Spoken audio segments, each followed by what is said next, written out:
was really hard. For our son, we said that we are going to vacation.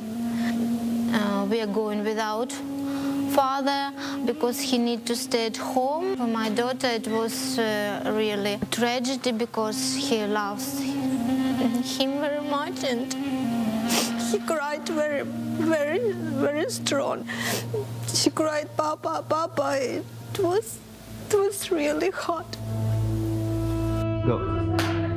It's only been a few weeks since we sat down for this interview in Poland with Alona, a mother who had just fled war-torn Ukraine with her elderly parents and 2 toddlers.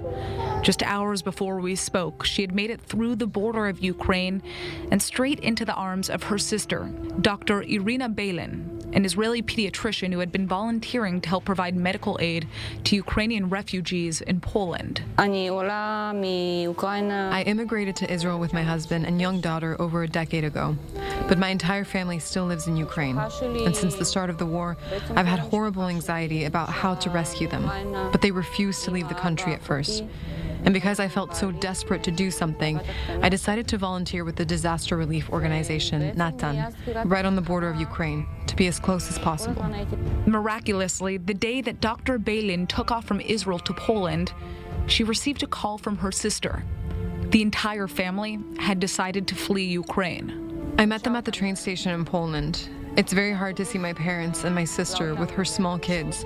They came with only 3 small bags. They left everything behind. Before this, I hadn't seen them for 2.5 years because of the pandemic and everything that comes with it. My niece was born 2 years ago, and this is the first time I'm meeting her, here in Poland.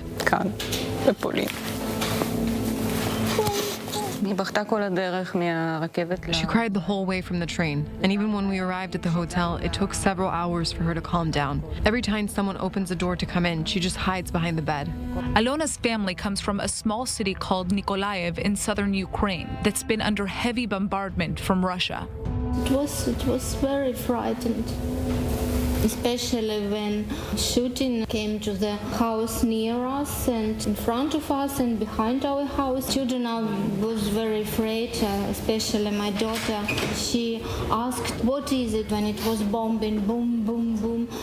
To my son, we tried to explain what's happened.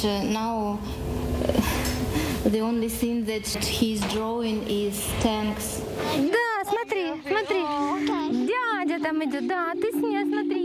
Since we last spoke, Alona and her family were granted the right to fly to Israel.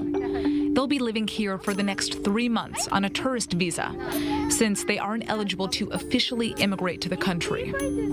It's been a week since we came back. We try to get out of the house as much as possible for the little girl, but she refuses to leave her mother's side. She feels safer in open space than inside the apartment, but we're seeing small improvements. I feel safe, but I feel not okay. Every day I try to speak to my husband. Sometimes he can speak to me, sometimes no. On Saturday, when it was Shabbat and many people with their families, children, whole family goes to the playground, and it was hard to see. I also want my family back.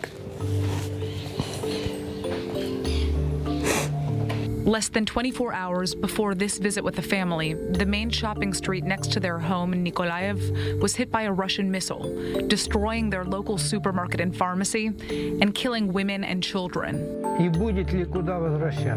I don't know if we have anywhere to go back to. Those are the thoughts going through my head. I pray to God. There's not much hope. I just hope all this stops. I want my family to be happy, but it scares me to think about them going back. We went through so much just to get here, and for now, we know that we will be able to get their visa extended in Israel if the war continues. But it's frightening to think what will happen if they can't go back to Ukraine. What will be? It's a waiting game, but at least we are together.